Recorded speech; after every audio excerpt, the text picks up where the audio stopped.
तो झाल्याबरोबर गोंधळ घालायला सुरुवात करतो ही या जगामध्ये ही पहिली घटना आहे. इतिहासामध्ये, भारताच्या इतिहासामध्ये अशा प्रकारच्या घटना फार दुर्मिळ आहेत. सत्ताधाऱ्यांना संयम पाळायचा असतो, विरोधी पक्षाचं काम आहे. आवाज उठवणं, आवाज चढवणं, बोलणं हे विरोधी पक्षाचं काम आहे. हा लोकशाहीचा एक भाग आहे. पण विरोधी पक्षाला बोलूच द्यायचं नाही, विरोधी पक्षाची अवहेलना करायची, विरोधी पक्ष नेत्याचा माईक बंद करायचा, ही कुठली लोकशाही, कुठली संवैधानिक पद्धत? आता विषय राहिलेला आहे राज्यसभा चेअरमन यांच्या विरोधात जो अविश्वास ठराव आणला जातो आहे.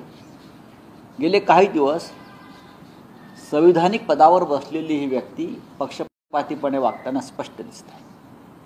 त्यांचं काम आहे सभागृहामध्ये संयम आणि समतोल राखणं.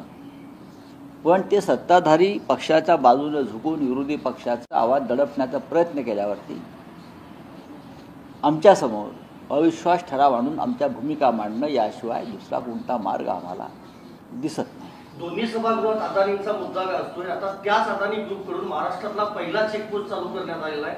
कोल्हापूर बेळगाव दरम्यान कागलमध्ये हा चेकपोस्ट आहे. शेतकऱ्यांचा, लॉरी ऑपरेटर्सचा प्रचंड विरोध आहे त्याला.